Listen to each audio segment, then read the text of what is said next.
Welcome back, fellow comrades, to another Russian podcast episode. Today, we don't got vodka, but we've got good times. Today, we are talking about the Dyatlov Pass Incident. Have you ever heard of this incident, Stephen? I have not, but I know Comrade Kamala Harris is very excited for what you just had to say. So, Yes. Great tax cuts. We gouged prices. This is not a political podcast, so we won't go there. But so it's pronounced from what I saw, Dyatlov Pass Incident. Okay, so that's the name. All right. So this took place in the Ural Mountains. Have you ever heard of the Ural Mountains? I think that's something that vaguely sounds familiar from like my seventh grade history course or It probably could have been your seventh grade history course, or I think when was it, like first or second grade, when you were like learning about all the continents? Do you remember learning about all? Oh, yeah, Yep. that's also yeah, So things they that you maybe should remember or maybe you shouldn't remember. I don't know. I don't think a 32-year-old doing his taxes needs to know that information, but I've heard of it at some point. It's been a long time though. yeah. I'll say that. So well, speaking about remembering things, Haley has a clip of me talking about the wrong kind of triangle and Steven just nodding along. I told my mom, who's a math teacher, about that, and she was like, "Come on, man, really?" And I'm like, "Hey, that was like, gosh, seventh grade. That was almost like 10 years ago." She was disappointed in us and our was it did we call it an equilateral triangle in that? No, we called an equal. Yeah, we called an equilateral triangle an isosceles triangle. I see. I dude, I was just so zonked out that episode. I think if I had been a little bit more alert, I probably would have called you out on it. But Mm, yeah, maybe we yeah. should stop recording these at 1 a.m. or whenever we do it. Uh, All right. So the Ural Mountains, it's a mountain range in Russia. Okay. okay. And the cool thing about it, because you probably are like, you remember it, is this mountain range is very, very famous because it is technically a land divider between Europe and Asia. And it splits Russia in half between the Europe side and the Asian side of Russia. Okay, I've definitely heard about it. Yeah, Yeah. there was some mountain range that did that, so it's that one. Got it. hmm So these hikers, they were actually around our age. They're in their early 20s. They went to the same institute, which it was called the Ural Polytechnic Institute, is where they all went. The only person who was over 20 was their sports instructor. He was like in his 30s. And they all were like very experienced hikers. Like they knew what they were doing. So um, the guy, Dyatlov, who the pass is named after, he's the guy that was like, "Hey guys, let's go hiking. Let's go on this hike." Right. So there were 10 total hikers, but there were only 9 victims who were involved in this incident. And the reason why I say that is because 5 days into the hike, Yuri Yudin, he had a dip. Like he's like, "Hey, I can't go any further. I got to go back," because he had a sonatic flare up. Like the sonatic nerve in your back. Yeah. So apparently, like it can get pinched and it can hurt. And so he's like, "I can't go any further. Like I need to just go back. Like I can't continue." So he left, and um, as they were hiking, they had told the sports club that they were a part of, "We'll message you guys in 3 weeks when we finish this pass and let you guys know we're all good." So 3 weeks go by, and on February 1st and 2nd is when we believe the incident occurred, and it was in 1959. So it's not like recent; it's pretty old. So 3 weeks pass, and the sports center, the sports club doesn't hear anything from them, and they're like, "Okay, we gotta go look for these guys. Like this isn't normal, Like I know it's 1959, but they still can use a rotary phone and call us." And so they sent out a rescue party on February 20th to go looking for them. So kind of put it in perspective, they think the incident occurred on the 1st and 2nd of February. And then almost 18 to 19 days later is when the sports club finally sends out a rescue team to come looking for them. Why? Maybe you have the answer to this, maybe you don't, but that does seem like a long time to send out a rescue team. Mhm. You know, I yeah. think the reason being is like I said that we're going to wait 3 weeks before sending out a rescue. Like they're gonna contact him in 3 weeks.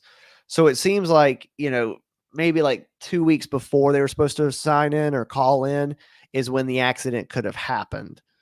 And it also probably being 1959, it could have taken them a little bit of time to get to the location, to gather up the people, to go looking for them, and that sort of thing.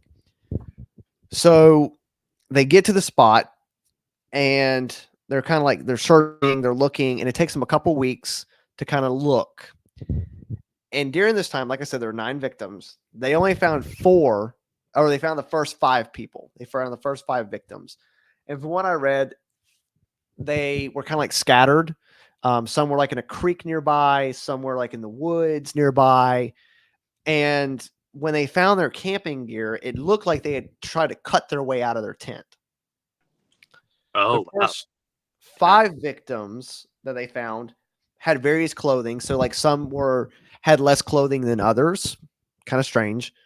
And they had some bizarre injuries. Like one guy had like bit his knuckle off. Yeah. Bit his knuckle off. Yeah. He wanted a snack. That's Crunch. crazy. Oh my goodness. The snack that punches back. Knuckle. That's not your typical goldfish snack. He thought it was a goldfish. So you're kind of sitting there like, okay, guy bites his knuckles. They're like, some of them are like half naked and like, what is going on? And the reason is because when the autopsy reports were done, it was concluded that the first 5 victims had died of hypothermia. And this is where it gets kind of crazy. So with hypothermia, you think you're playing strip poker and you're getting hot. So you start stripping down, like strip club, like apple bottom jeans is playing in the background. You're hallucinating to Baby Got Back and you're just like taking it all off.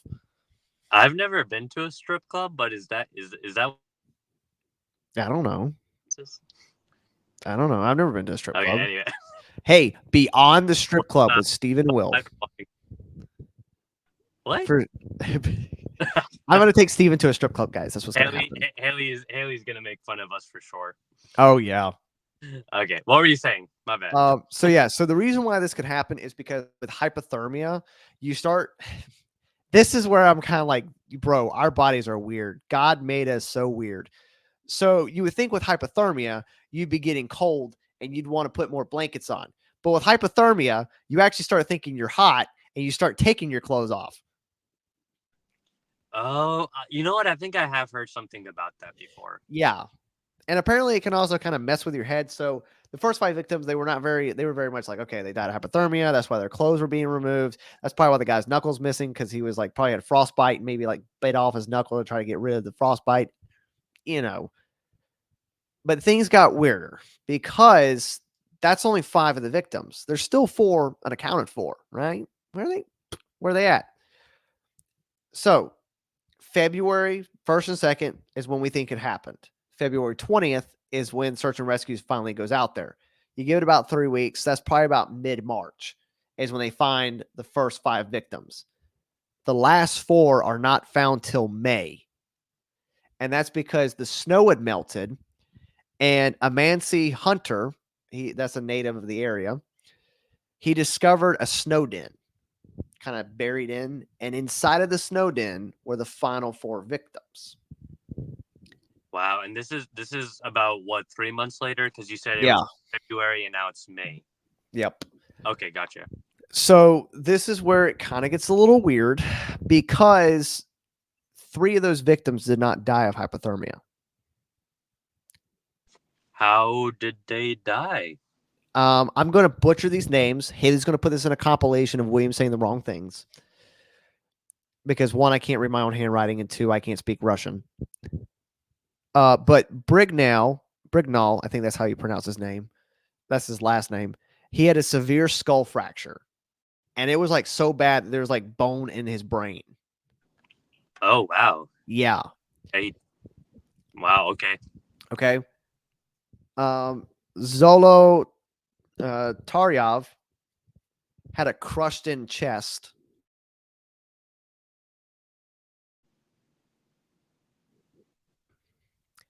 The last two of these victims is where it gets really weird. Okay. So Zoltov not only had a crushed in chest, his eyes were missing. His eyes were missing. Yeah.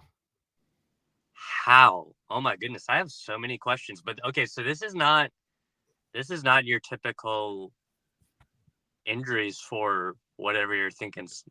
Okay, wow, Right. yeah, or this is very odd. And the final of the three victims that they said did not die of hypothermia was Dubina, and I can't remember Zoltar or Dubina was the other female. One of them was a female. There was like two female hikers. One died of the hypothermia. One of them was part of the four that was found later and had a lot of the damage done to her. Dubina also had a crushed in chest, no eyes, and their tongue was gone. All I can hear in my head is the TikTok sound. Her arms were cut off. Her legs were cut off. Throwback to Jack the Ripper. I was just gonna mention that TikTok as well. Yeah, I think we mentioned it in the Jack the Ripper. Yeah, we did. So, okay. So yeah, that's where it's like very, very much. And there was some. So that was made like the main between all my sources I looked through. Those were like the main sustainable was for her was her crushed chest, no eyes, no tongue. There were some accounts that part of her brain was missing, like part of her skull was missing, as well as some accounts of her face being torn and there being tears. So after all this, all the research, like the people go in, they find them. The Russian government concluded through their investigation that there was no foul play, and they concluded that it was compounding natural force. That was what they said. They said, okay, it was natural compounding force. I'm usually the local government defender here on this podcast, but compounding natural force? Come on now. That doesn't explain where the eyes are or the other stuff. My suspicious meter is going up right now. Yes. Now, before I get into, so we got the theories now, because that's what happened, right? So, February 1st or 2nd, these people die mysteriously. Mid-March, the first five victims were found, and they have just died of hypothermia. And then the final four are found afterwards in May, and one of them died of hypothermia. The other ones had like a crushed chest, missing eyes. Another one had a crushed chest, missing eyes, missing tongue. Maybe some other parts of their face were torn. And then another one had his head busted in so bad. It was like, there's like literal brain, like skull fragments jabbed into his brain. It was so hard. And that's where we come to the theories. So, do we want to start with the very boring theory, or do we want to kind of make it a little more interesting and get into the crazy? Well, see, if we do the crazy one first, then we're going to end a podcast on the boring note. So I say let's get the boring one out of the way. And Okay. Knowing me, that's probably the one I'm going to believe. But let's hear it. Here's the thing. Let's start boring, and we'll finish off the podcast a little spicy. So in 2019 and in 2020, the Russian government reopened the investigation into this. They concluded that it was an avalanche that killed the hikers. Wow. Who would have thought? Yeah. And so there's this group in Finland that conducted research, and it's actually kind of funny because they used like the movie Frozen to create a simulation to figure out what could have happened. So what the type of avalanche that would have happened is called a slab avalanche. And, you see in movies where you've got these like big old piles of snow just tumbling down the mountain, and it like you look like you could survive that, right? Slab avalanches are completely different. The way that I read is imagine like you've got snow on your roof and it quickly just slides off and plops on the ground. That's kind of what a slab avalanche would look like. It's just a slab of snow sliding and plop. So it's I'm assuming that's more dangerous than your typical average. Yeah. So that's where they and then this was conducted in 2021. So 2019, 2020, the government said it was an avalanche. 2021, Finland research group says, all right, we're going to test this. And they say that it could be an avalanche. Now, the thing with them was what I read was they said we have not solved the mystery, but we think we're pretty close to it. Um, and so that's where you're kind of like, okay, well, how would that explain the crushed chest, the busted in head, all of this? And that's where, in the terror and the tense, is that the way this kind of goes and the way that I'm kind of seeing the way they want this to be played out is, if the way they said it is, if you're laying on your back, that this could cause some of the injuries we saw. For example, the crushed chest, the hurt head, and then they could have dragged their comrades out and then dug into the snow den and stayed there until rescue came and then eventually just succumbed to the elements. However, the reason I don't like this, why? Where's okay? Is it avalanche? What is the avalanche taking your tongue? Is the avalanche taking out your eyes? I was gonna agree with you because that is my thing as well. If the what you just described, slab avalanches, if you have something coming at you at that speed and knocking out, then yeah, sure. I would expect your whole body to be crushed if Mm-hmm. large piles of snow are just coming at Yeah, speeds. But why is it that only certain parts of their body are crushed, and that, like you just said, eyes and tongue removed? yeah, Why is the whole head not crushed? Why is it those things specifically that are gone down? yeah. That's what makes me really suspicious. And that's where it's very weird. And so that's why they also said. So remember how I told you when the rescuers came, the rescuers didn't really see any evidence of an avalanche.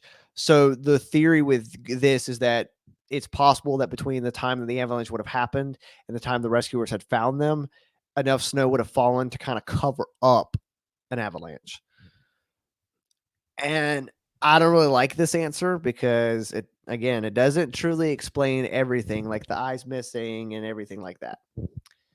Um, Another factor is katabatic winds. Have you ever heard of these? No, what is that? So it's these winds. They form up at the top of mountains and they can actually swirl down. And as they swirl down, gravity pulls them. And apparently they can almost get up to hurricane force winds. Oh, that's super. Yeah. Okay, gotcha. And so they're just saying that that could have also caused, again, like I said, the the dented, the hurt chest, like if it had knocked a branch on them or something like that.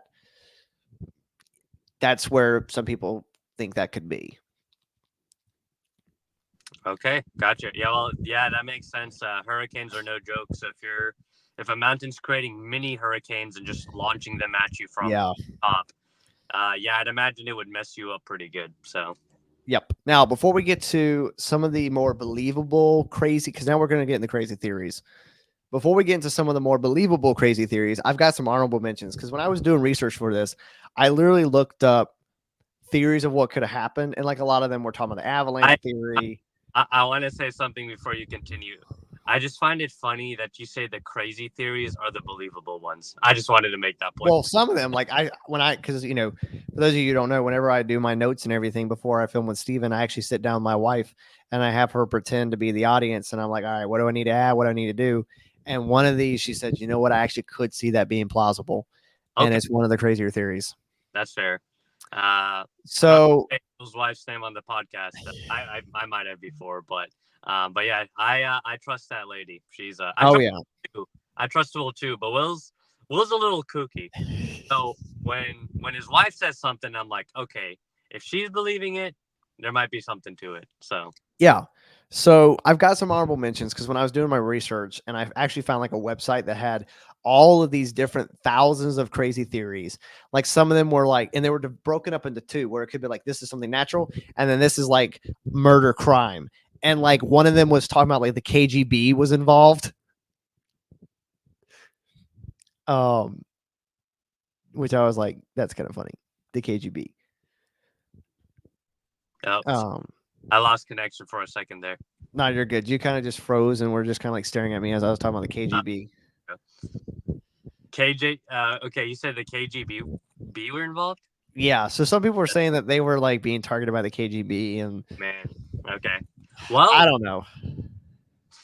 I mean, I don't know what use the KGB would have for these individuals' eyes and tongues, but that would explain why those were precisely gone while the rest of the body was intact. So, Yeah. okay. Another theory is because this is very close to Siberia. Um, and so a lot of people were saying that there was like a prison camp nearby, and that the Russian government mistakenly took them for some escaped convicts. That's kind of one of the honorable mentions. There's like other ones talking about like methane gas and a bunch of other crazy stuff. But these are some of them that I'm very much leaning towards. There's one of these I could be leaning towards. And so now we're going to get into ones that I actually have more descriptions for that are not just honorable mentions that I just kind of saw on a website. But one of the many theories that is floated around, and we are going to cover this guy at some point in the future, the Yeti. We have talked about doing him before, so. Oh yeah. So the way the bodies were is a lot of people think that it could have been the Yeti. That them cutting the tents was trying to escape from the Yeti, the bashed in chest, the busted up head, like that could have all been from the Yeti. Again, the way the wife said, why would the Yeti want tongues and eyes? I don't know. Maybe he's just freaky like that. I don't know. Snow cones. I was just watching Monsters Inc. Like a couple of months ago. So dude, snow cones. But he wasn't offering snow cones. He was offering death. Yeah, apparently, and missing eyes and tongues. So welcome to the Ural Mountains. You're gonna the next theory. Well, what's the next one? Wild animals. So this kind of goes into there could have been wolves, something like that. And like that's where I told my wife, I said, listen, I could understand the avalanche theory if you play into a scavenger picking out their eyes and their tongue. But again, why would a coyote just target just the eyes and the tongue? Why not like rip off an arm, carry it off to your family, you know?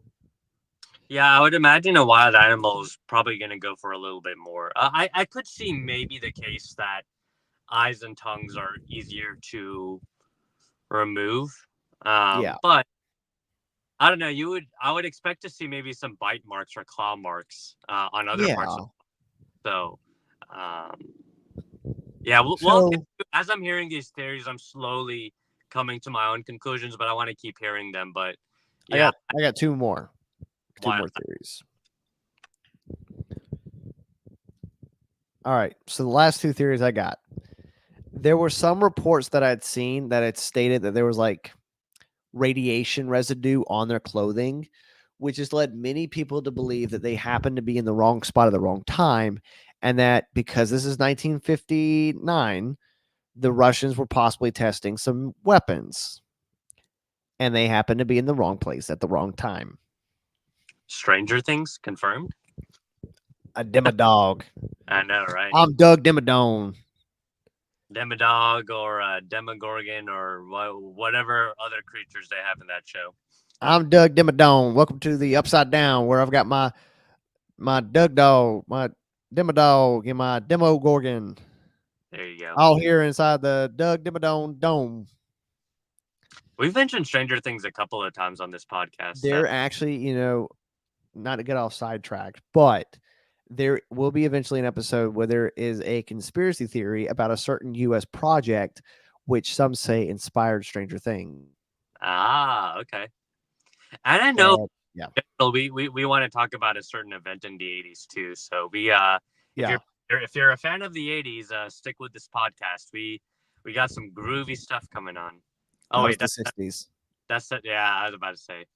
We're gonna get it high as a kite. Nope, that's the 60s. We're gonna be rocking along. Sex, drugs, and rock and roll.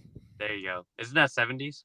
No, that was the 80s. That is 80s? Okay. That was like when rock stars really got into being rock stars. Oh, that's true, because it was starting in the 70s, but it really kicked off in the 80s. Okay. Yeah, because I haven't really heard any stories from like Led Zeppelin, but like I know like Motley Crue, love them, favorite band. They were wild in the 80s. Yeah, the 80s. All right. Well, any last minute theories? We got one more. One more. Let's hear it. The one everybody's been waiting for, which to me explains the missing eye, the missing tongue, all that sort of stuff. I think I might know what it is, but go ahead and tell us, Will. Aliens. I knew it. I knew. Gotta be aliens. Man, they wanted those to probe those eyes and tongues, huh? Yeah, they wanted to die. They dissected them. That's what happened.